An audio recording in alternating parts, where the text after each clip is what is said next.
கரங்களை உயர்த்தி ஒரு அல்லேலூயா சொல்லலாமா? வாசிங்க யாத்திராகமம் 10:3-5. அப்படியே மோசேயும் ஆரோனும் பார்வோனிடத்தில் வந்து, உன்னை தாழ்த்த நீ எதுவரைக்கும் மனதில்லாதிருப்பாய்? என் சமூகத்தில் எனக்கு ஆராதனை செய்ய என் ஜனங்களை போகவிடு. நீ என் ஜனங்களை போகவிட மாட்டேன் என்பாயாகில், நான் நாளைக்கு உன் எல்லைகளுக்குள்ளே வெட்டுக்கிளியை வர பண்ணுவேன். வெட்டுக்கிளிகளை வர பண்ணுவேன். இந்த வெட்டுக்கிளின்றது 8வது வாதை. வெட்டுக்கிளிகளை வர பண்ணுவேன். நான் எத்தனாவது வாதை சொல்லணுன்றதெல்லாம் ஆண்டவர் சொல்லலை. ஆனால் அந்த வார்த்தைகள் ஒவ்வொரு காரியமும் நம்ம ஏன் அப்படின்றத அறிந்து கொள்ளணும். எத்தனை பேர் ஆமேன்னு சொல்ல முடியும்? ஒவ்வொரு வாதைகள் பார்த்தீங்கன்னா ஒவ்வொரு காரியம் அழிச்சுக்கிட்டே போகும். ஒரு வாதை என்ன செய்யுது? அனிமல்ஸ் எல்லாம் அழிக்குது. இன்னொரு வாதை என்ன பண்ணுது? அதில் உள்ள மரம் செடி கொடிகள் எல்லாம் அழிக்குது. இப்படி ஒவ்வொரு வாதைகளும் ஆண்டவர் அனுமதிக்கிறாரு. 5வது வசனம், தரை காணாத படிக்கு அவைகள் பூமியின் முகத்தை மூடி கல்மழைக்கு தப்பி மீதியாக வைக்கப்பட்டதை பட்சித்து, கல்மழைக்கு எதெல்லாம் தப்புச்சோ அதை மீதியா இருக்கிறதெல்லாம் பட்சிச்சிருச்சு. வெளியிலே துளிர்க்கிற செடிகளை எல்லாம் தின்று போடும் அப்படின்னு ஆண்டவர் அடுத்த வாதையை குறித்து சொல்றார். ஆமேன்னு சொல்லலாமா? 7ஆம் வசனம் பாருங்க. அப்பொழுது பார்வோனுடைய ஊழியக்காரர் பார்வோனை நோக்கி எந்த மட்டும் இந்த மனிதன் நமக்கு கன்னியா இருப்பான்? ஐயோ, இந்த மோசே எவ்வளவு நாள் நமக்கு இப்படி கன்னியா இருப்பான், அவனை பார்க்கவே பிடிக்கல அப்படின்றாங்க. தங்கள் தேவனாகிய கர்த்தருக்கு ஆராதனை செய்ய அந்த மனிதரை போகவிடும். எகிப்து அழிந்து போனதை நீர் இன்னும் அறியவில்லையா என்றார்கள். பாருங்க, அவங்களுக்குள்ள ஊழியக்காரருக்குள்ள ஒரு மனம் திரும்புதல் வந்துருச்சு, ஒரு பயம் வந்துருச்சு. இந்த மனுஷன் நமக்கு கன்னியா இருக்கிறான், நீங்க ஏன் பார்வோனை பார்த்து ராஜாவை பார்த்து கேட்குறாங்க, ஏன் நீங்க இன்னும் இந்த மனுஷன் இப்படி வச்சுட்டு இருக்கீங்க? தயவுசெய்து விட்டுருங்க, அவங்க போகட்டும், நம்ம எகிப்து அழிகிறது உமக்கு அறியவில்லையா? ஆமேன்னு சொல்லலாமா? ஆண்டவர் ஏன் அவனோட இருதயத்தை கடினப்படுத்தினார்னா, அந்த எகிப்தை மொத்தமாக என்ன செய்யணும்? அழிக்கணுன்றது தான் தேவனுடைய திட்டம். ஆமேன்னு சொல்லலாமா? சோதோம் கொமராவை தேவன் என்ன செய்தார்? அழிச்சார். நினிவே பட்டணத்துக்கு ஒரு அழிவை கொடுத்தார், ஆனாலும் அது காக்கப்பட்டது, ஜெபத்தினாலே காக்கப்பட்டது. ஆமேன்னு சொல்லலாமா? அப்போ எகிப்து தேசத்தையும் ஆண்டவர் அழிக்க திட்டமிட்டார். அதே போல ஆண்டவருடைய நாம மகிமைக்காக அவர் சொன்ன வார்த்தை நிறைவேற நடந்தது. ஆமேன்னு சொல்லலாமா? ஹல்லேலூயா. ஆண்டவர் நாமத்துக்கு மகிமை உண்டாகட்டும். ஏன் அவர் அதை அழிக்கணும்னா, தன் ஆண்டவருடைய ஜனங்களை அடிமைப்படுத்தி, அவங்களுக்கு துன்பப்படுத்தி, வேதனைப்படுத்தி, கொன்று குவிச்சு, அவங்க இஷ்டத்துக்கு செய்ய வேண்டியதெல்லாம் செஞ்சாங்க. அதற்குரிய நியாய தீர்ப்பை தேவன் பூமியிலே நடத்தினார். ஆமேன்னு சொல்லலாமா? ஹல்லேலூயா. ஸோ நம்ம ஊரில் ஒரு பழமொழி சொல்லுவாங்களே, தெய்வம் அரசன் அன்று கொள்ளுவான், தெய்வம் நின்று கொள்ளும்னு சொல்லுவாங்க. ஊரில் பழமொழிலாம் அப்படியே நல்ல வேத வசனத்துக்கு ஒத்துருக்கோம் நிறைய காரியம். அப்போது அரசன் அன்றென்று கொள்வான், தேவன் என்ன செய்வாராம்? நின்று கொள்ளலாம், பொறுமையாக தான் செய்வார், ஆனால் கண்டிப்பாக நியாயம் செய்வார். எத்தனை பேர் ஆமேன்னு சொல்ல முடியும்? அந்த பொறுமை தான் நமக்கு அநேக நேரத்தில் இல்லை. உடனே கண்ணுக்கு கண், பல்லுக்கு பல், உடனே நடக்கணும்னா நடக்காது. சில நேரம் ஆண்டவர் விட்டு வைப்பார். அவங்க எதிரியை, உங்களுக்கு விரோதமாக எழும்பினவங்கள சில நேரம் கொஞ்சம் ஆடட்டும்னு விட்டு வைப்பார், ஆனால் கண்டிப்பாக நியாயம் செய்வார். எத்தனை பேர் ஆமேன்னு சொல்ல முடியும்? நான் நிறைய பார்த்துருக்கேன் என் வாழ்க்கையில். நான் நிறைய என்னை துன்புறுத்துறவங்களெல்லாம் பார்ப்பேன், ஆனால் அதுக்காக சந்தோஷப்பட்டதில்லை. மற்றவங்க கஷ்டப்படும் போது நம்ம மனசுக்குள்ளே என்ன செஞ்சிடக்கூடாது? சந்தோஷப்பட்டுறக்கூடாது. அவங்க எதிரியாக கூட இருக்கலாம், அவங்க படுற வேதனையை பார்த்து நல்லா வேணும் இது செஞ்சாங்கள அப்படின்னு என்ன செஞ்சிடக்கூடாது? சொல்லிடக்கூடாது. எத்தனை பேர் ஆமேன்னு சொல்ல முடியும்? ஆனால் அவருடைய பிள்ளைங்களுக்கு விரோதமாக துன்பப்படுத்தினா கர்த்தர் நியாயம் தீர்க்க வல்லமை உள்ளவராக இருக்கிறார். எத்தனை பேர் ஆமேன்னு சொல்ல முடியும்? அதனால தான் சவுல் தமஸ்குக்கு போகும்போது ஆண்டவர் சவுலே சவுலே நீ துன்பப்படுத்துகிறது நான் அப்படின்னு சொல்கிறார். ஆமேன். நீ முள்ளிலே உதைக்கிறது உனக்கு கடினமாம் அப்படின்னு ஆண்டவர் சொன்னார். இப்போ நல்லா கவனிங்க, ஆண்டவருடைய பிள்ளைங்களை சேஃபாக கர்த்தர் வச்சிருக்கிறார். ஆமேன்னு சொல்லலாமா? அவங்களுக்கு விரோதமாய் பண்ணுகிற காரியங்களை கர்த்தர் நியாயத்தில் கொண்டு வருவார். ஹல்லேலூயா. ஆண்டவர் நாமத்துக்கு மகிமை உண்டாகட்டும். இப்போ எகிப்து அழியுதே, உமக்கு கவலை இல்லையா அப்படின்னு கேட்குறான். நம்ம ஊரில் கூட கொஞ்சம் வருஷங்களுக்கு முன்னாடி வெட்டுக்கிளி வந்தது பார்த்தீங்களா? நியூஸில் வெட்டுக்கிளி துரத்த போகலை, பயிரெல்லாம் என்ன செஞ்சிச்சு? பச்சிச்சிருச்சு, எல்லாத்தையும் ஹாத்தி கடிச்சு போட்டுரும், எல்லாம் வேஸ்ட்டாக போயிடும். துரத்தவே முடியல. அது அப்படியே என்னவோ மோளம் அடித்து துரத்துனாங்க. நார்த் இந்தியாவில் எல்லா பக்கமும் அந்த வெட்டுக்கிளி எங்கேருந்து தான் வந்து பவுஞ்சா வந்ததுன்னு தெரியலன்னு. அப்போ நமக்கு வேதம் தெளிவாக சொல்லுது. ஆமென், ஹல்லேலூயா. இந்த இதெல்லாம் வந்ததுன்னு சொல்லி வேதத்தில் நம்ம என்ன செய்கிறோம்? வாதைகளை குறித்து வாசிக்கிறோம். ஆமென் சொல்லலாமா? சரி, எடுத்து வாசிப்போம். அடுத்த வசனம் 8ஆம் வசனம் வாசிங்க. 8லேருந்து 11. அப்பொழுது மோசேயும் ஆரோனும் பார்வோனிடத்திற்கு திரும்ப அழைக்கப்பட்டார்கள். அவன் அவர்களை நோக்கி, நீங்கள் போய் உங்கள் தேவனாகிய கர்த்தருக்கு ஆராதனை செய்யுங்கள் சொல்லிட்டான். இப்போ ஊழியக்காரவங்க எல்லாம் சொன்னோன்னா அவன் மனசு கொஞ்சம் இலகி பார்வோன் ராஜா கூப்பிட்டு அனுப்புனான். ஆரோனையும் மோசையும் கூப்பிட்டு அனுப்பிச்சு, சரி போங்க, வேணா போய் என்ன செய்யுங்க, ஆராதனை செய்யுங்கன்னு சொல்லிட்டு அதோட விடலை. ஃபுல் ஸ்டாப் விடாமல் கமா போட்டு ஒரு ஆலோசனை சொல்கிறான். யார் யார் போகிறார்கள் என்று கேட்டான். அதற்கு மோசே, எங்கள் இளைஞரோடும் எங்கள் முதியோரோடும் முதியரோடும் குமாரரோடும் எங்கள் குமாரத்திகளோடும் எங்கள் ஆடுகளையும் எங்கள் மாடுகளையும் கூட்டிக் கொண்டு போவோம். ஆடுகள் மாடுகள் எல்லாத்தையும் கூட்டிக் கொண்டு போவோம். நாங்கள் கர்த்தருக்கு பண்டிகை கொண்டாட வேண்டும் என்றான்.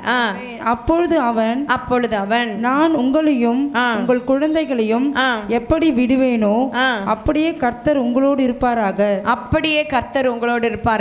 எச்சரிக்கையாயிருங்கள். ஒரு மிரட்டல், பொல்லாப்பு நேரிடும். பாருங்க, மிரட்டுது பிசாசு, பயமுறுத்துது. குழந்தைங்களாம் கூட்டு போறீங்களா, ஜாக்கிரதையா இருங்க. ஏதா பொல்லாப்பு வந்துச்சுன்னா என்ன பண்ணுவீங்க? ஒரு மிரட்டு, ஒரு பயம். அப்படி வேண்டாம் புருஷராகி நீங்கள் போய் கர்த்தருக்கு ஆராதனை செய்யுங்கள். இதுதானே நீங்க கேட்டது அப்படின்னு சொல்லி பார்வோன் கேட்குறான். நல்லா கவனிங்க. ஆராதனைக்கு போ, பிள்ளைகளை மட்டும் விட்டுட்டு போன்னு பிசாசு சொல்லுது. எத்தனை பேருக்கு விளங்குச்சு? கரங்களை உயர்த்தி ஒரு அலையிலையா சொல்லலாமா? சில பேர் ஆராதனைக்கு எப்படி வருவாங்கன்னா, கைவீசு பிள்ளைங்களெல்லாம் வீட்டில் தூங்க வச்சுட்டு குடும்பத்தோடு கூட தேவ சமூகத்துக்கு வரணும். எத்தனை பேர் ஆமேன்னு சொல்ல முடியும்? கரங்களை உயர்த்தி ஒரு அலையிலையா சொல்லலாமா? ஹல்லேலூயா. நிறைய பேர் ஒரு அக்கறை இல்லை, ஒரு இது இல்லை, கேர் இல்லை பிள்ளைங்க மேலே. பிள்ளைங்களுக்கு நல்ல ஸ்கூல் கொடுக்கணும், பெஸ்ட்டு ஸ்கூலில் சேர்க்கணும், சூப்பர் ட்ரெஸ்ஸு போடணும், மேட்சாக ஷூ செப்பலெல்லாம் வாங்கி கொடுத்துருவாங்க, எல்லாமே கொடுத்துருவாங்க. சர்ச்சுக்கு மட்டும் என்ன செய்ய மாட்டாங்க? கூட்டிகிட்டு வர மாட்டாங்க. சர்ச்சுக்கே உன் புள்ள வரலனா பரலோகத்துக்கு உங்கள் புள்ள. நான் சொல்லலை, நீங்கள் தான் சொன்னீங்க. நல்லா ஜாக்கிரதையாக இருக்கணும், எச்சரிக்கையாக இருங்கள், ஏமாந்து போகக்கூடாது. ஆமேன்னு சொல்லலாமா? பிள்ளைகளை தேவ சமூகத்துக்கு கொண்டு வரணும். பாருங்கள், இப்போ பிறந்த குழந்தை 8ஆம் நாளில் என்ன செஞ்சிடறாங்க? தேவ சமூகத்துக்கு கொண்டு வர்றாங்க. பழைய ஏற்பாட்டில் பார்க்குறோம்ல, 8ஆவது நாள் தேவ சமூகத்துக்கு வருது. ஆமேன்னு சொல்லலாமா? விருத்த சேதனம் பண்ண கொண்டு வராங்க. அப்போ ஆண்டவர் நாமத்துக்கு மகிமை. பிள்ளைங்களை கரெக்டாக கர்த்தருக்குள்ளே என்ன செஞ்சிடணும்? நடத்திடணும். பிசாசோட முழு டார்கெட் உங்கள் பிள்ளைங்க மேலே தான். ஏன் சொல்லுங்கள், உங்கள் பிள்ளைங்க மேலே டார்கெட்டு? பேரண்ட்ஸ் சொல்லுங்கள், ஏன் உங்கள் பிள்ளைங்க மேலே டார்கெட்டு?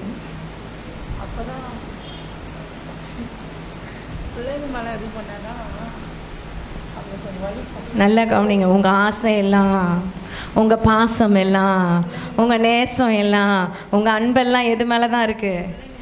ஆமாம், கணவன் மனைவி ஒரு புள்ள பிறகுற வரைக்கும் தான் அந்த பாசம். அது பிறகு புள்ள பிறந்தா புள்ள மேலே தான் எல்லா பாசமும் போயிடும். கணவனாக இருக்கட்டும் மனைவியாக இருக்கட்டும், முழு பாசமும் எங்கே போயிடும்? புள்ள மேலே.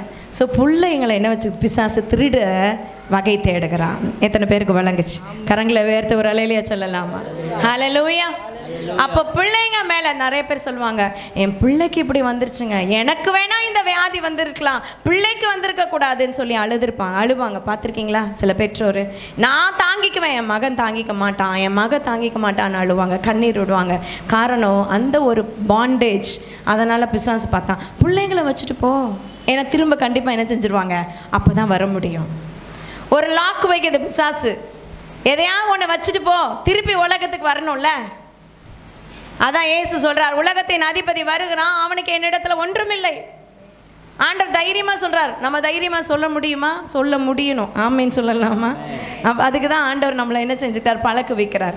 உலகத்துக்கும் நமக்கும் சம்பந்தம் இல்லாத ஒரு வாழ்க்கை வாழணும். கரங்களை உயர்த்து ஒரு அலையிலையா சொல்லலாமா? உலகம் எஸ்ன்னு சொல்லும், நம்ம என்ன சொல்லணும்? உலகம் நோன்னு சொல்லணும், நம்ம அதுதான் பைபிள். எத்தனை பேர் ஆமேன்னு சொல்லுவாங்க? கரங்களை உயர்த்தி ஆமேன்னு சொல்லலாம். ஊரோட ஒத்து போயிடணுங்க. என்னம்மா சத்தமாக சொல்லுங்க. அது பைபிளில் இல்லைங்க.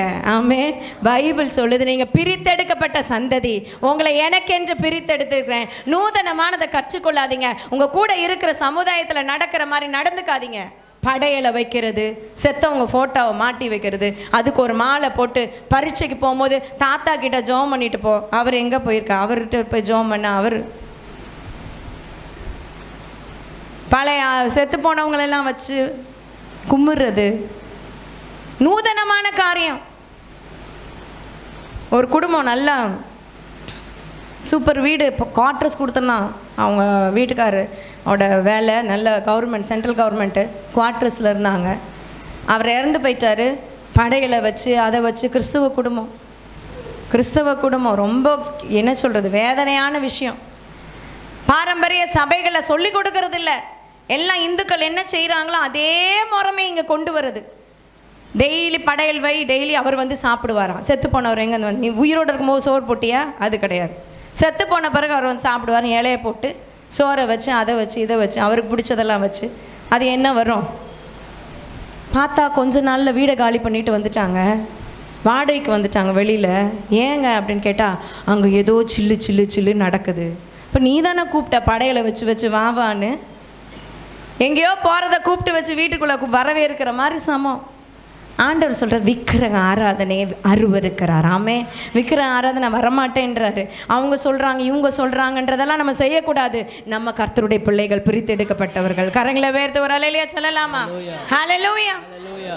பாருங்க, பிசாசு மிரட்டுறான், பிள்ளைகளை வச்சுட்டு போயிரு, நீ போய் ஆராதிச்சுக்கோ, பிள்ளை இருக்கட்டும். ஹல்லேலூயா. நீ போய் ஆராதிச்சுக்கோ, மனைவி இருக்கட்டும். நீ போய் ஆராதிச்சுக்கோ, கணவன் இருக்கட்டும். பிசாசுக்கு விட்டு கொடுக்க கூடாது. எத்தனை பேர் ஆமேன்னு சொல்ல முடியும்? கரங்களை உயர்த்தி ஒரு அல்லேலூயா சொல்லலாமா? பாருங்க, அப்புறம் அவங்க கேட்கல, தேவ சமூகத்திலிருந்து துரத்தி விடப்பட்டார்கள் என்று வசனம் சொல்லுது. அப்புறம் 11ஆம் வசனம் வாசிப்போமா? வாசிச்சிட்டீங்களா? அப்பொழுது கர்த்தர் மோசேயை நோக்கி, வெட்டுக்கிளிகள் எகிப்து தேசத்தின் மேல் வந்து கல்மழையினால் அழியாத பூமியின் பயிர். நீங்க எந்த வசனம் வாசிக்கிறீங்க? 12 வாசிக்கிறீங்க. சரி, வாசிங்க. அப்பொழுது கர்த்தர் மோசேயை நோக்கி, வெட்டுக்கிளிகள் எகிப்து தேசத்தின் மேல் வந்து கல்மழையினால் அழியாத. 13 வாசிங்க சிஸ்டர். 13. அப்படியே மோசே தன் கோலை எகிப்து தேசத்தின் மேல் நீட்டினான். அப்பொழுது கர்த்தர் அன்று பகல் முழுவதும் அன்று ரா முழுவதும் கீழ்காற்றை தேசத்தின் மேல் வீச பண்ணினார். பகல் முழுவதும் ரா முழுவதும் கீழ்காற்றை தேசத்துல வீச பண்ணினார். விடியற் காலத்திலே கீழ்காற்று வெற்று கிளிகளை கொண்டு வந்தது. கரங்களை தட்டி ஆண்டவரை மகிமைப்படுத்தலாம். நல்ல கரங்களை தட்டி ஆண்டவரை மகிமைப்படுத்தலாம். நம்ம வாழ்க்கையில சில நேரம் ஆண்டவர் கீழ்காற்றை வீச பண்ணுவார். ஆமேன்னு சொல்லலாமா? ஹல்லேலூயா. சில நேரம் நன்மைக்கான கீழ்காற்று வீசப்படும். ஆமேன். எப்பவுமே கீழ்காற்று மேல் காற்றுலாம் கர்த்தருடையது.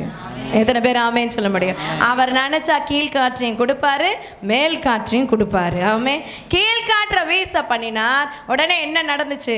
வெட்டுக்கிளி ஃபுல்லாக வந்துருச்சு. நான் நம்புகிறேன், ஒரு கீழ்காற்றை வீச பண்ணுவார். நம்ம சபையில் ஆத்துமாக்கள் முழுசும் நிரம்ப போகுது. கரங்களை தட்டி ஹல்லேலூயா, தேவ நாமத்துக்கு மகிமை உண்டாவதாக. ஆண்டவர் ஒரு கீழ்காற்றை வீச பண்ணுகிறார். நேற்று நரம்பிச்சுல, ஆமேன். அந்த மாதிரி ஒவ்வொரு நாளும் ஞாயிற்றுக்கிழமை நரம்ப பண்ணுவார். எத்தனை பேர் ஆமேன்னு சொல்ல போறீங்க? விசுவாசிக்கிறீங்க? யாரை வச்சு பண்ணுவார்? ஆமேன். ஹல்லேலூயா. அதுதான் தீபா சிஸ்டர் ஜெபம் பண்ணா பண்ணுவார் இல்லை, எண்ணெய் வச்சு பண்ணுவார். சொல்லுங்க, பக்கத்தில் சொல்லு, எண்ணெய் வச்சு ஆமேன், நரம்ப பண்ணுவார். ஹல்லேலூயா. அதுக்கு தான் சபையில் இருக்கோம். எது இருக்கிறோம்? வண்டியாக ஒரே டிக்கெட், ஒரே சேரில் உட்காந்து சேரை உடைச்சிட்டு போகிறதுக்கா? கூட எல்லாரையும் கூட்டிகிட்டு வரணும். ஆமேன். அநேகரை தேவ சமூகத்துக்கு கொண்டு வரணும். நிறைய பேர் 20 வருஷமாக ஒரே சர்ச்சு, ஒரே சேரு, ஒரே இடம், அந்த இடத்துல வேறு யாராவது உட்காந்து முறைப்பாங்க. இப்படிலாம் இருக்குது. இல்லை, நம்ம கர்த்தரை ஆராதிக்க வருகிறோம். ஆமேன். அநேகரை கர்த்தருடைய சமூகத்தில் என்ன செய்யணும்? கூட்டி கொண்டு வருகிற அந்த பணியை கர்த்தர் நம்ம தலைமையில் வச்சிருக்கிறாரு. கரங்களை உயர்த்தி ஒரு அல்லேலூயா சொல்லலாமா? கீழ்காற்றை வீச பண்ணினார். அடுத்த வசனம். வெட்டுக்கிளிகள் எகிப்து தேசம் எங்கும் பரம்பி எகிப்தின் எல்லையில் எங்கும் 15ஆம் வசனம் வாசிங்க சிஸ்டர். அவைகள் பூமியின் முகம் முழுதையும் மூடிற்று. தேசம் அவைகளால் அந்தகாரப்பட்டது. கல்மழைக்கு தப்பியிருந்த நிலத்தின் பயிர் வகைகள் யாவையும் மரங்களின் கனிகள் யாவையும் அவைகள் பட்சித்து போட்டது. ஒன்று மீதியா இருக்கவில்லை. கடைசி லைன் சொல்லுது, ஒரு பச்சிலை கூட மீந்திருக்கவில்லை. எகிப்தினுடைய செழிப்பு போயிருச்சு. கோ கிரீன் அப்படின்னு நம்ம சொல்லுவோம், இங்க சொல்லிடுறாங்க நோ கிரீன் அப்படி ஆயிடுச்சு. கிரீனே இல்லை. பச்சை எதுக்கு சொல்லுவோம்? பசுமைக்கு சொல்லுவோம். இப்போ பாருங்கள், மரம் வளர்ப்போம் செடி நடுவோம் சொல்லிக்கிட்டே இருக்காங்க. ஆனால் யாரும் செய்கிறதில்ல. சும்மா ஃபோட்டோக்கு போஸ் கொடுத்துட்டு போயிடுவாங்க, அவ்வளோதான். ஆனால் ஒரு பச்சையில் கூட இல்லாத அளவுக்கு ஒரு அழிவு, கொஞ்சம் கொஞ்சமாக அழிவு வர்றதை அவங்களே உணராதபடி இருந்துட்டாங்க. நல்லா கவனிங்க கர்த்தருடைய பிள்ளைகளே. சில நேரங்கள் நீங்கள் ஆண்டவருடைய எல்லையை விட்டு மீறிட்டீங்க. தேவன் உங்களுக்கு வச்சிருக்கிற பொசிஷனை விட்டு விலகிட்டீங்க. ஆண்டவர் உங்களுக்கு கொடுத்துருக்கிற மகிமை மேன்மையை துச்சமாக நினச்சிட்டு அவருடைய வார்த்தையை விட்டு பின்வாங்கிட்டீங்கன்னா கொஞ்சம் கொஞ்சமாக உங்கள் எல்லைகள் டேமேஜ் ஆகிட்டே இருக்கும்.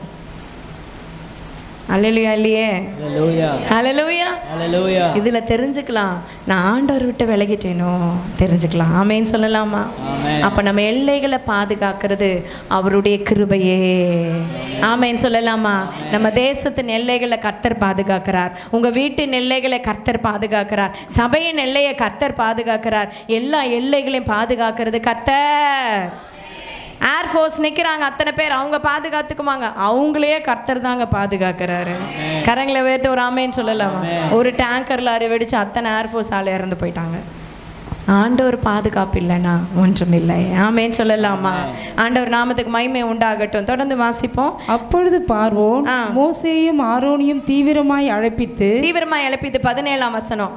இந்த ஒரு முறை மாத்திரம் நீ என் பாவத்தை மன்னிக்க வேண்டும். பாருங்க, பாவ மன்னிப்பு கேட்கிறாரு. இந்த பாவத்தை மன்னிக்க வேண்டும். உங்கள் தேவனாகிய கர்த்தர் இந்த சாவை மாத்திரம் என்னை விட்டு விலக்க அவரை நோக்கி விண்ணப்பம் பண்ணுங்கள் என்றான். 19ஆம் வசனம். அவங்க விண்ணப்பம் பண்ணுவாங்க.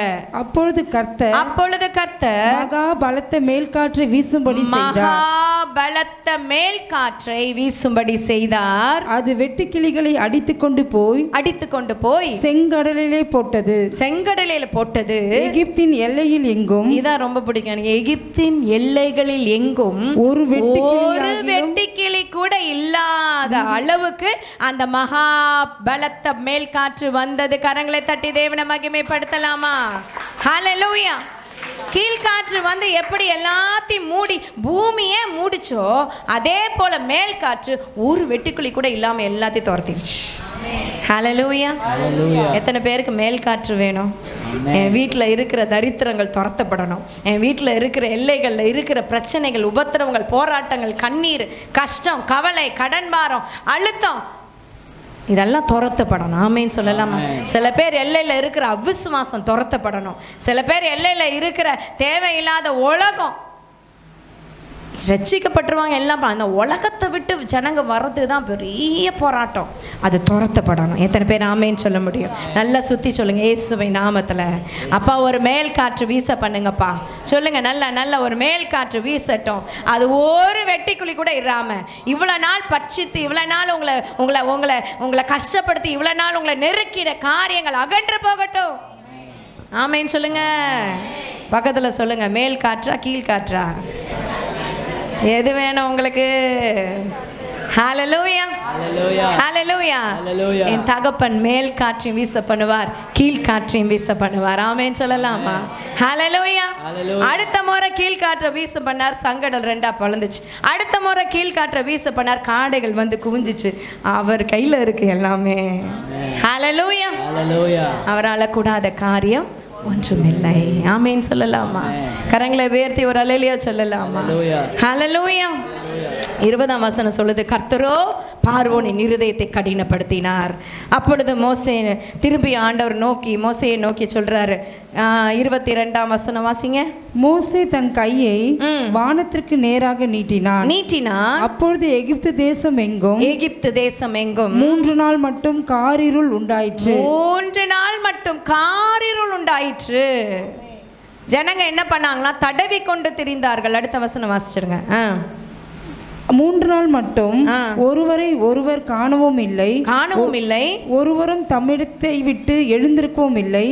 இஸ்ரவேல் புத்திரர் யாவருக்குமோ வெனில் அவர்கள் வாசஸ்தலங்களிலே வெளிச்சம் இருந்தது. கரங்களை தட்டி தேவனை மகிமைப்படுத்தலாமா? ஹல்லேலூயா. 3 நாள் காரிருள். சத்தமா சொல்லுங்க, 3 நாள். ஆமென். யாருக்கும் ஒண்ணுமே தெரியல, ஃபுல்லா இருட்டு. உள்ள இப்பெல்லாம் லைட் இருக்கு, நம்ம லைட்டு போட்டுக்கலாம். ஆனா அப்போ வந்து வெளிச்சம் வச்சுட்டு தான் இருக்கணும். எங்கள் பாஸ்டர் அடிக்கடி சொல்லுவார், பாஸ்டர் ஜஸ்டின் சொல்லுவார், நான் ஒரு நாள் எல்லாம் சூரியனுக்காக நிற்க போகிறாங்க, சூரியன் மறைஞ்சு இருளாக போகுதுன்னு. ஆமென். ஹல்லேலூயா. ஆண்டவருக்கு நமக்கு பிரச்சனை இல்லை, நம்ம லைட்டு போட்டுக்கலாம் அப்படின்னு சொல்லுவார். அந்த மாதிரி ஆண்டவர் நாமத்துக்கு மகிமை உண்டாகட்டும். இருட்டு ஜனங்கள் அப்போல்லாம் விளக்கு தான் கொளுத்தணும், ஒன்றுமே பண்ண தடவுனாங்களாம், அவ்வளோ இருளாம். காலை மாலை ஒன்றுமே தெரியாமல் 3 நாளும் முழுசு இருள். இயேசு கிறிஸ்தனுடைய பாதாள வாழ்க்கையில் 3 நாள் எப்படி இருளில் இருந்தாரோ, யோனா 3 நாள் எப்படி மீனின் வயிற்றில் அந்த காரிருளில் இருந்தானோ, அதே போல் எகிப்து தேசம் முழுவதும் இருளாய் இருந்தது. எத்தனை பேர் ஹல்லேலூயா சொல்ல முடியும்? ஹல்லேலூயா. தேவன் நீதிபரர், நீதி உள்ளவர், நீதி செய்கிறவர். ஆனால் ஒரு பெரிய ஒரு சந்தோஷம் என்னென்னா, அடுத்த வசனம் சொல்லுது, கர்த்தருடைய பிள்ளைகளுக்கோ என்ன இருந்தது? வெளிச்சம் இருந்தது. அவர்களுடைய வாசஸ்தலத்திலோ என்ன இருந்தது? வெளிச்சம் இருந்தது. கரங்களை தட்டி ஆண்டவரை மகிமைப்படுத்தலாமா? ஹல்லேலூயா. நல்லா கவனிங்க, அங்கே இருள், இங்கே வெளிச்சம். சொல்லுங்க பார்க்கலாம். சத்தம் பத்தலையே, இன்னும் சத்தமா. அங்கே இருள், இங்கே வெளிச்சம். ஆமென் சொல்லலாமா? ஹல்லேலூயா. நீங்களாம் எவ்வளோ நாள் என்ன சொல்கிறது, ஆசீர்வதிக்கப்பட்டவர்கள் உங்களுக்கு தெரியல. வெளியில் இருள், உள்ள வெளிச்சம் நமக்கு. எத்தனை பேர் ஆமென் சொல்ல முடியும்? ஹல்லேலூயா. ஹல்லேலூயா. சில சபைகள் இருளடைஞ்சிருக்கு, சில சபைகளில் போட்டி பொறாமை கள்ளர் குகையாக இருக்குது. ஆனால் ஆண்டவர் நமக்கு இங்கே வெளிச்சத்தை கொடுத்துருக்கிறாரு. கரங்களை தட்டி தேவனை மகிமைப்படுத்தலாமா? ஹல்லேலூயா. அங்கே இருள், இங்கே வெளிச்சம். எவ்வளோ நல்ல தெய்வம் நம்முடைய தேவன். நீங்கள் ஆண்டோடைய பிள்ளைன்ற ஒரு காரணத்துக்காக எதிராளிக்கு இருளை கொடுத்துட்டு உனக்கு வெளிச்சத்தை கொடுத்துருக்காரு பார்த்தீங்களா? ஹல்லேலூயா. அவர் மேக ஸ்தம்பமாய் அக்கினி ஸ்தம்பமாய் இஸ்ரவேல் ஜனங்களை நடத்தினாராம். அவங்க நடந்து போகும்போது சிவந்த சமுத்திரத்துக்கிட்ட போகும்போது பார்வோன் சேனை இவங்களும் நல்லூவில் ஒட்டாதபடிக்கு அந்த மேக ஸ்தம்பம் முன்னாடி இருந்தது பின்னாடி வந்து நின்றுச்சான். அது அந்த பக்கம் இருளாகும், காரிருளாகும், அந்தகாரமாகவும் தேவனுடைய பிள்ளைகளுக்கு வெளிச்சமாயும் இருந்துச்சான். கரங்களை உயர்த்தி ஒரு அல்லேலூயா சொல்லலாம். பக்கத்தில் சொல்லுங்கள், 2 in 1 சொல்லுங்கள். 2 in 1. நீங்கள் சொல்கிறீங்களா? 2 in 1 விற்கிறாங்கல்ல, நம்ம தான் நிறைய சொல்லணும் ஆண்டவருடைய மகத்துவத்தை. ஹல்லேலூயா. எதிராளிக்கு இருளுங்க, எனக்கு வெளிச்சம். ஆமென். ஏங்க, நான் அவருடைய பிள்ளை. கரங்களை தட்டி ஆண்டவரை மகிமைப்படுத்தலாமா? நீங்கள் அவருடைய பிள்ளையாய் மட்டும் இருந்துட்டா போதும், அவருடைய வார்த்தையின்படி நடக்கிறவர்களாய் மட்டும் இருந்துட்டா போதும். மற்றவனுக்கு இருளாக இருந்தாலும் உனக்கு வெளிச்சம்தான். கர்த்தர் நல்லவர். ஆமென் சொல்லலாமா? இது 9வது வாதை, இருள், காரிருள். வசனம் சொல்லுதல் ஏசாயா புஸ்தகம், காரிருள் பூமியை மூடும். ஆனாலும் ஏசாயா 60ஆம் அதிகாரம் வாசிங்க. ஏசாயா 60 1-2 வாசிங்க. இதோ இருள் எழும்பி பிரகாசி, ஒளி வந்தது, கர்த்தருடைய மகிமை உன்மேல் உதித்தது. இதோ இருள் பூமியையும் காரிருள் ஜனங்களையும் மூடும். ஆனாலும் உன்மேல் கர்த்தர் உதிப்பார். எத்தனை பேர் ஆமென் சொல்ல முடியும்? உலகத்துக்கு இருளுங்க, வெளியில இருளுங்க, ஆனா எனக்குள்ள கர்த்தர் உதிப்பார். கரங்களை தட்டி ஆண்டவரை மகிமைப்படுத்தலாமா? ஏன் உங்களுக்குள்ள உதிக்கிறார்னா, நீங்க கர்த்தருக்காக எழும்பி பிரகாசிக்கணும்னு தான். நம்ம பிள்ளைங்கள்லாம் காலேஜ் புதுசாக போகிறாங்க.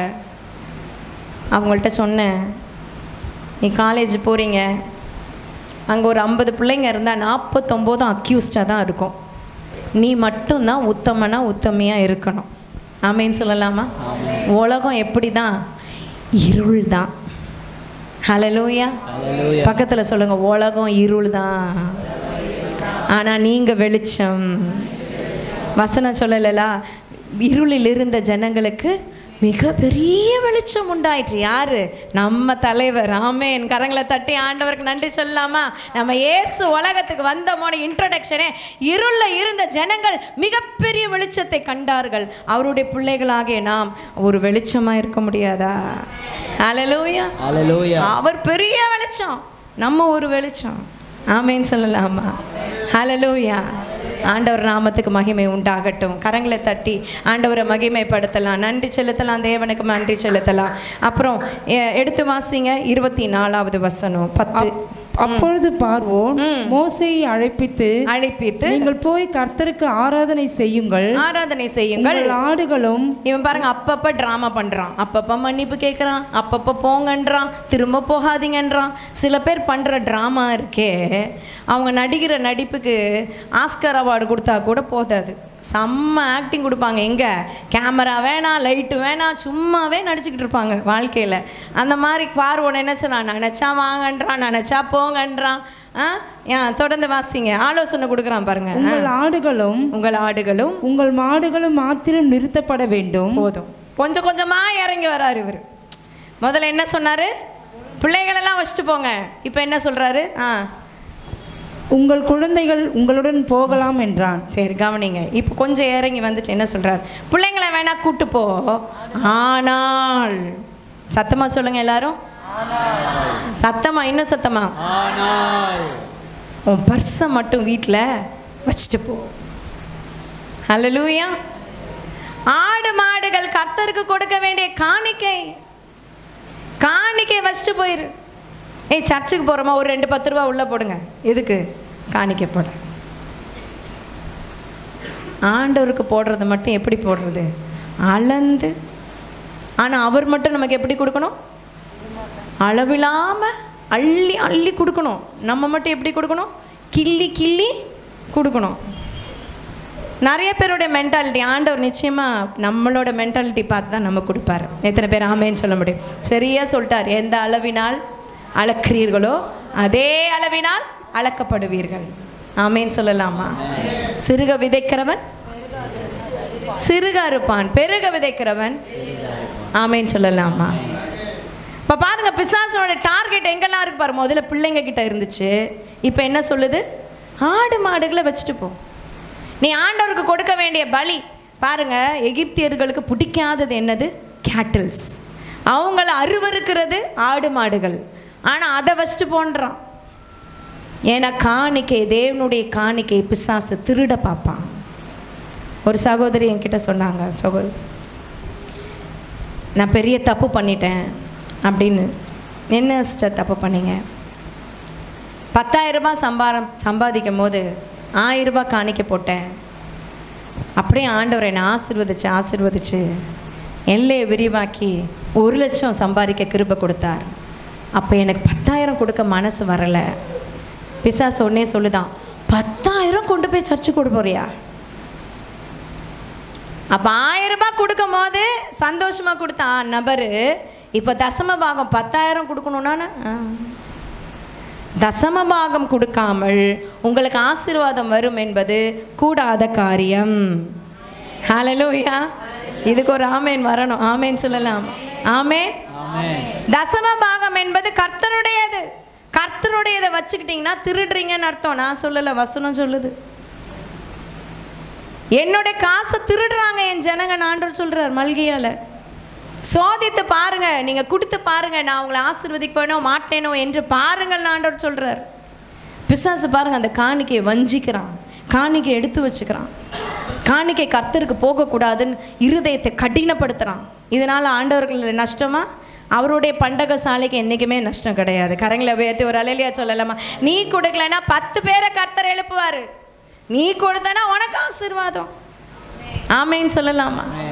யாரும் கொடுக்கணுன்ற எங்கே கட்டாயம் இல்லை. அதான் ஆண்டவர் சொல்ல, அவனவன் கட்டாயமாயும் அல்ல வசனமாயும் அல்ல மனதில் நியமித்தபடியே கர்த்தருக்கு கொடுக்க கடமை. எத்தனை பேர் ஆமேன்னு சொல்ல மாட்டேன்? நான் 10ல் 1 பங்கு கொடுக்கறதில்ல தசம பாகம், அதை விட அதிகமாக கொடுக்க கர்த்தர் கிருபை கொடுத்துருக்கிறாரு.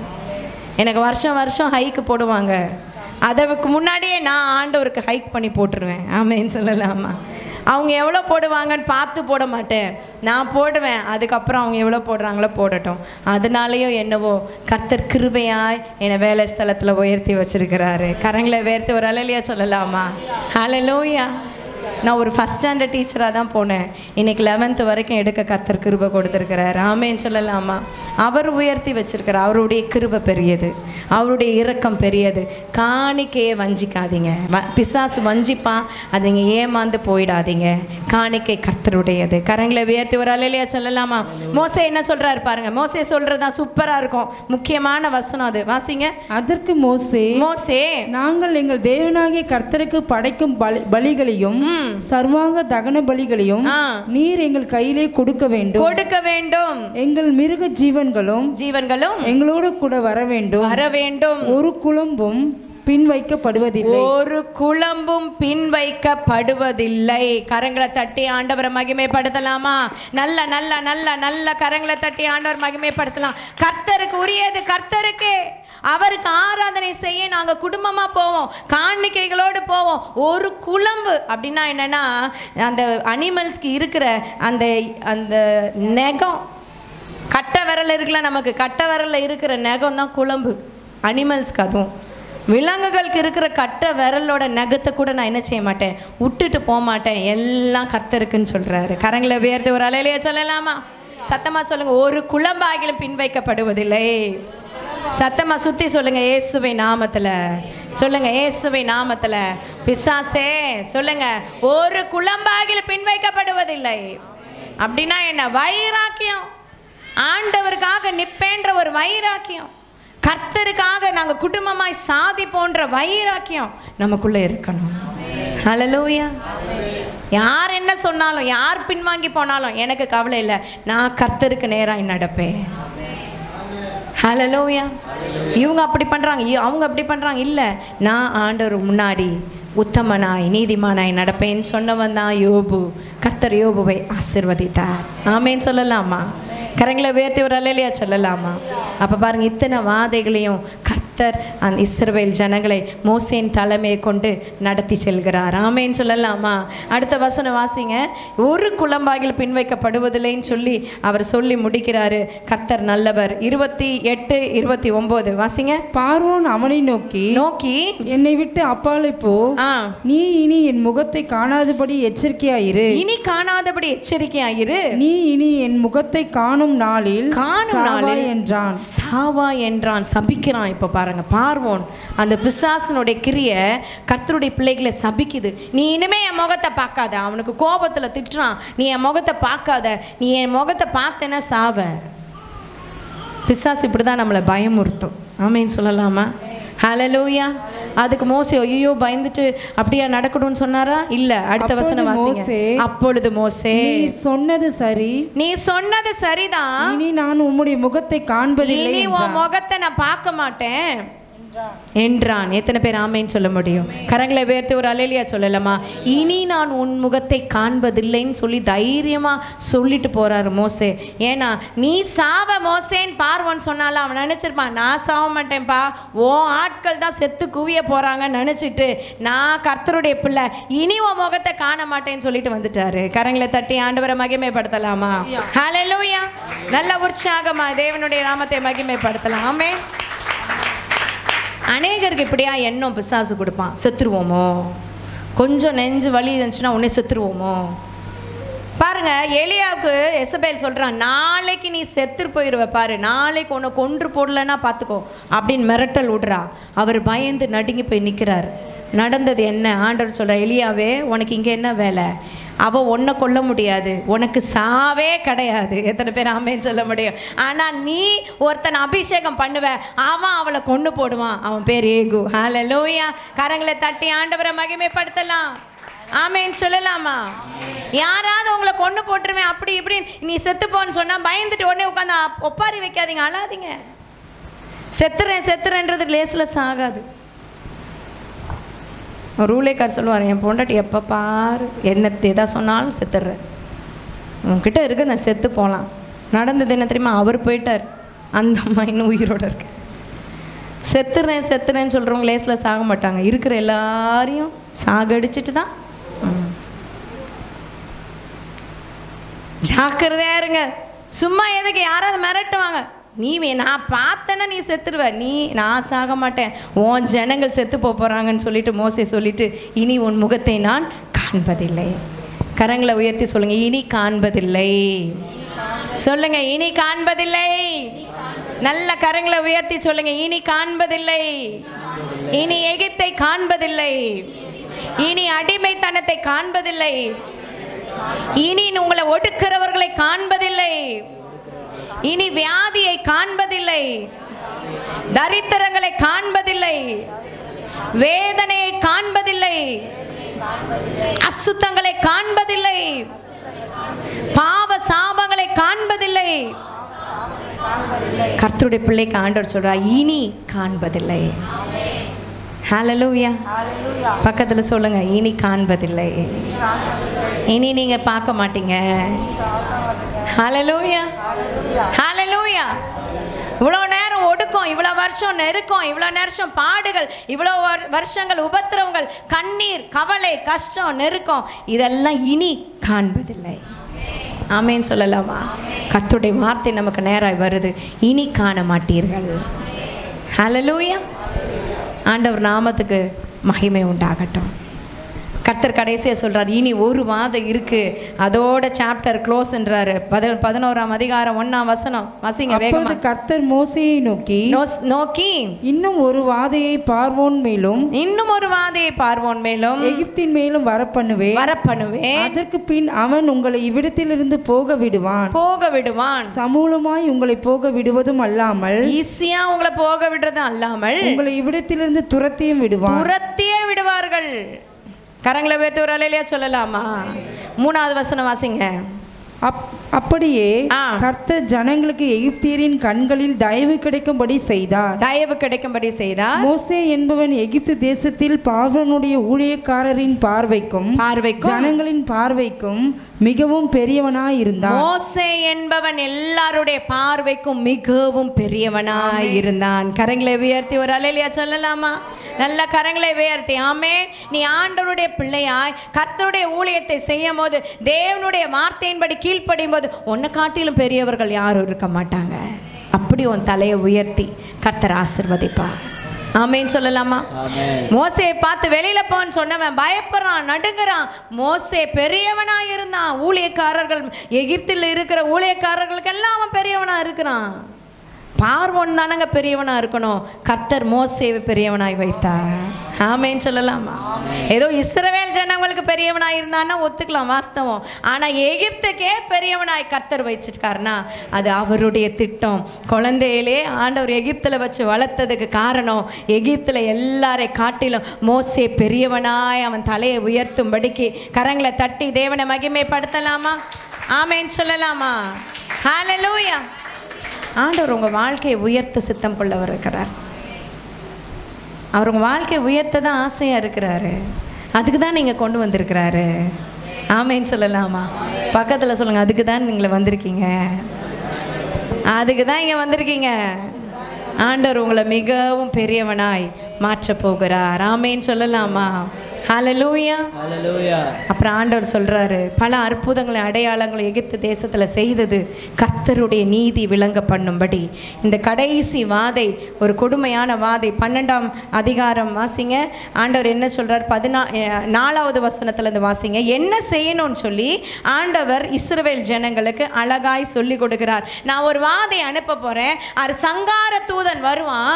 அவன் வரும்போது எகிப்தில் இருக்கிற முதல் பலன் எல்லாம் தலைச்சம் பிள்ளைங்க பார்வோன் வீட்டிலிருந்து அடிமை பெண் இயந்திரம் அழைக்கிறவ வரைக்கும் எல்லாம் மறிச்சு போயிடும். அதுக்கு நீ செய்ய வேண்டிய பரிகாரம் சொல்லி ஆண்டவர் சொல்லி கொடுக்கிறார். 4ஆம் வசனம்.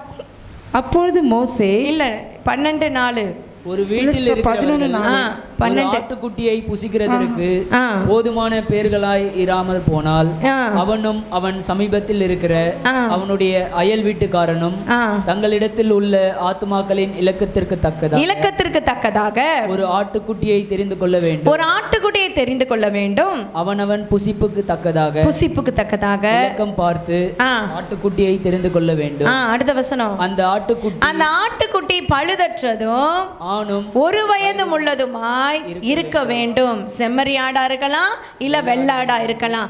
6ஆம் வசனம் சொல்லுது, அதை சாயங்காலத்திலே அடித்து அதன் இரத்தத்தை கொஞ்சம் எடுத்து தாங்கள் அதை புசிப்புக்கு வீட்டு வாசல் எங்க புசிக்கிறாங்களோ வீட்டு வாசல் நிலைகள் 2 நிலைகளிலும் மேற்சட்டத்தில் தெளித்து அன்று ராத்திரியிலே அதன் மாம்சத்தை நெருப்பிலே சுட்டு புளிப்பில்லா அப்பத்தோடும் கசப்பான கீரையோடும் அதை புசிக்க கடவீர்கள் என்றார். கரங்களை உயர்த்தி ஒரு அல்லேலூயா சொல்லலாமா?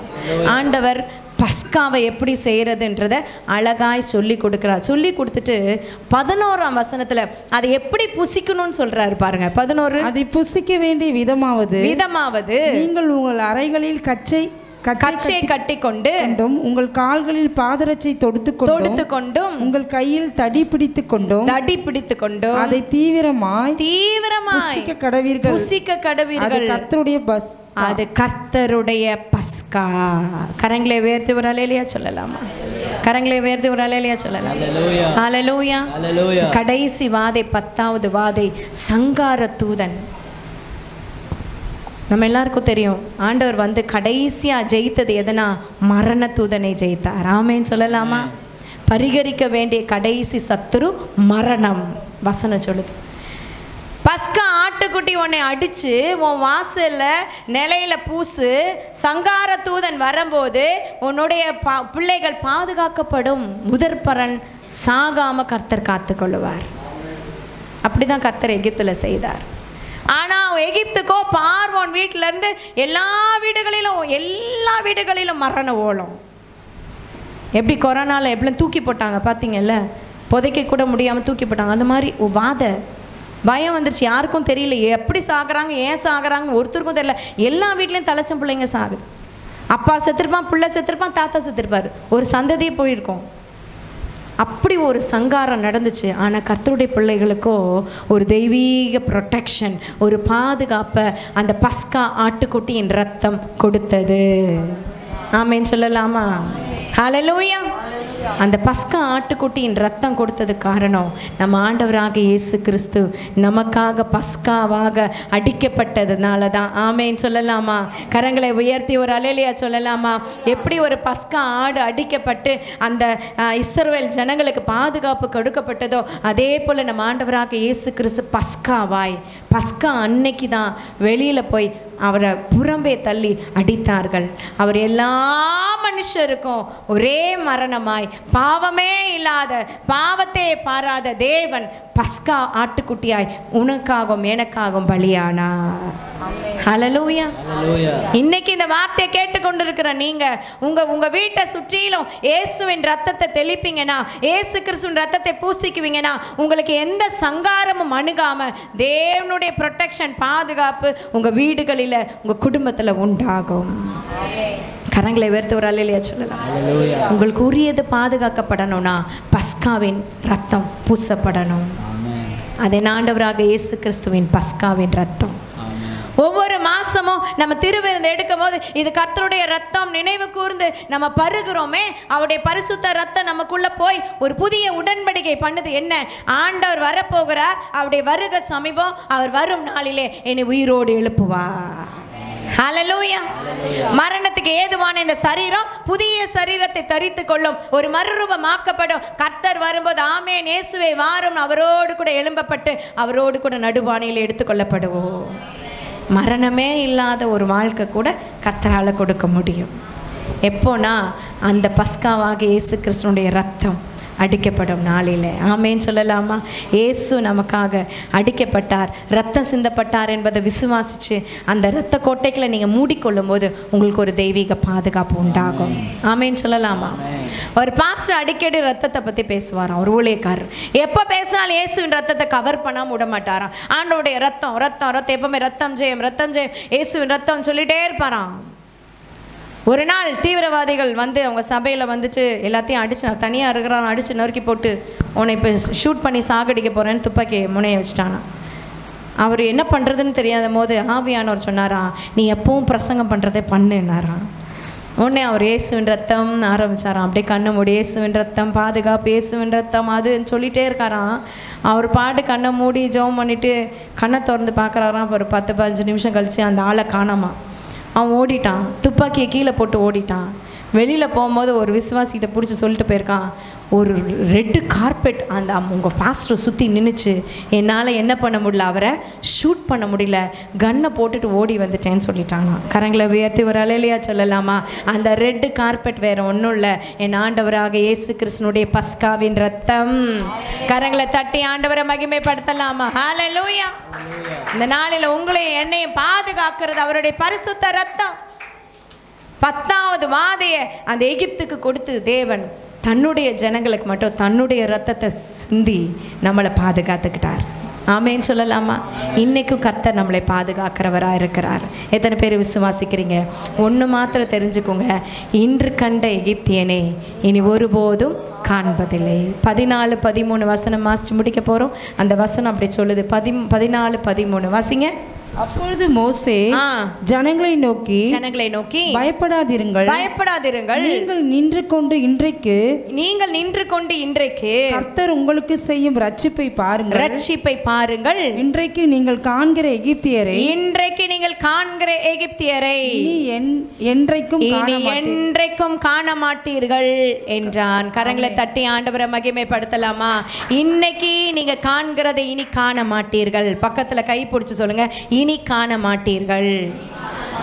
சத்தமா சொல்லுங்க, இனி காண மாட்டீர்கள். 10 வாதைகளை ஆண்டவர் உங்க எதிராளிகளுக்கு அனுப்புனது இனி நீங்க காண மாட்டீங்க. இனி அந்த எகிப்தின் வாழ்க்கை இல்லை, பிரித்தெடுக்கப்பட்ட வாழ்க்கையை தேவன் நமக்கு கொடுத்திருக்கிறார். ஆமேன்னு சொல்லலாமா?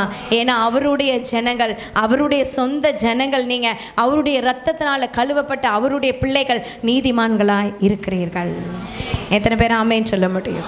தொடர்ச்சியாக இந்த வசனத்தோட தொடர்ச்சி அடுத்த வாரம் பார்க்க போகிறோம். எடுத்து நின்று ஆண்டவருடைய சமூகத்தில் ஒப்பு கொடுத்து செபிப்போமா? அப்பா ஆண்டவரே, உங்கள் சமூகத்தில் ஒப்பு கொடுக்குறேன். பஸ்காவாய் இயேசு கிறிஸ்து நமக்காக அடிக்கப்பட்டார். அவருடைய ரத்தம் நம்மளை சுத்திகரிக்கிறது, அவருடைய ரத்தம் நம்மளை பரிசுத்தப்படுத்துகிறது. அங்கே இருள், இங்கே வெளிச்சம். ஆமென். அவருடைய பிள்ளைகளுக்கும் மற்றவர்களுக்கும் ஒரு வித்தியாசத்தை என் தகப்பன் காண பண்ணுகிறார். ஆமென் சொல்லலாமா? ஆண்டவரே, உங்கள் சமூகத்தில் என்னை முற்றிலுமாய் தாழ்த்துகிறேன். இவ்வளோ ஏன் செய்கிறார்னா, அவருடைய பிள்ளைகள் நீங்கள் என்பதனால தான் செய்கிறாரு. ஆண்டவரே, உங்கள் அன்புக்கு நன்றின்னு சொல்லலாமா? அப்பா, உங்கள் அன்புக்கு நன்றின்னு சொல்லலாமா? தகப்பனே, உங்கள் அன்புக்கு நன்றின்னு சொல்லலாமா? அவருடைய சொந்த ஜனங்களாய் நாம் இருக்கிறதுனால தான் கர்த்தர் இவ்வளோ பெரிய அற்புதங்களை, இத்தனை பெரிய வாதைகளை எகிப்துக்கு கொடுக்குறாருன்னா அது ஆண்டவர் நம்ம மேலே உள்ள பிரியம் தான். ஆண்டவர் உங்கள் மேலே உள்ள பிரியத்தினால தான், அன்புனால தான் உங்களை பாதுகாக்கிறாரு. எதிரிக்கு இருள், எதிரிக்கு ஒரு பிரச்சனை, எதிரியில் சாவு, எதிரியில் எல்லா காரியங்களும் நடக்குது. ஆனால் உங்களுக்கும் எனக்குமோ ஒரு தெய்வீக பாதுகாப்பு, ஒரு தெய்வீக ப்ரொடெக்ஷன். அநேகருக்கு கொரோனா வந்து இன்னைக்கு மறிச்சு போயிட்டாங்க. இன்னைக்கு உங்களை ஆண்டவர் உயிரோடு வைத்திருக்கிறார்னா அது தெய்வீக ப்ரொடெக்ஷன். அது இயேசுனுடைய ரத்தம், அது பஸ்காவின் ரத்தம். உங்க குடும்பத்தை பாதுகாத்த இயேசு கிறிஸ்துனுடைய ரத்தம். ஹல்லேலூயா, ஹல்லேலூயா. அவருடைய இரக்கங்களுக்கு முடிவில்லை. அப்படி பரிசுத்த ரத்தம் இந்த நாளில் நம்ம மேலே பாயட்டும், நம்ம குடும்பத்தின் மேலே பாயட்டும், நம்முடைய உண்டான எல்லாவற்றின் மேலே பாயட்டும்.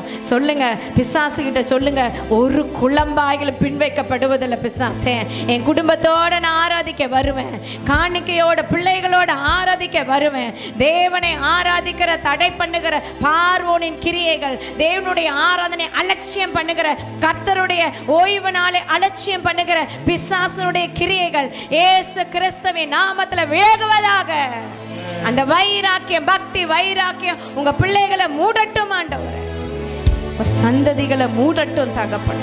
தலைமுறை தலைமுறை தோறும் நித்திய கட்டளைன்னு சொல்லி கொடுத்த அந்த கட்டளைகளை கை கொண்டு நடக்க கிருபை செய். வசனத்துக்கு நடுங்கிறவனையே நான் நோக்கி பார்ப்பேன்னு சொன்னீங்க. வசனத்துக்கு நடுங்க கிருபை செய்வீராக. ஓ அவருடைய ரத்தம். என்று கண்ட எகிப்தியனை என்றும் இனி காண்பதில்லை. கர்த்தர் யுத்தம் செய்திடுவார், நீங்கள் ஒன்றும் செய்வதில்லை. என்று கண்ட எகிப்தியனை என்றும் இனி காண்பதில்லை. கர்த்தர் யுத்தம் செய்திடுவார், நீங்கள் ஒன்றும் செய்வதில்லை. ஆகையால் துதித்திடு, உக்கம ஜெபித்திடு, வசனம் பிடித்திடு, பயத்தை விடுத்திடு. ஆகையால் துதித்திடு, உக்கம ஜெபித்திடு, வசனம் பிடித்திடு, பயத்தை விடுத்திடு.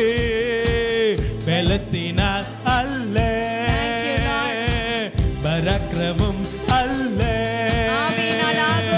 அவியினாலாகும், என் தேவனால் எல்லாம் கூடும். ஆகையால் துதித்திடு, உக்கமாய் ஜெபித்திடு, வசனம் பிடித்திடு, பயத்தை விடுத்திடு. ஆகையால் துதித்திடு, உக்கமாய் ஜெபித்திடு, பயத்தை விடுத்திடு, பயத்தை விடுத்திடு.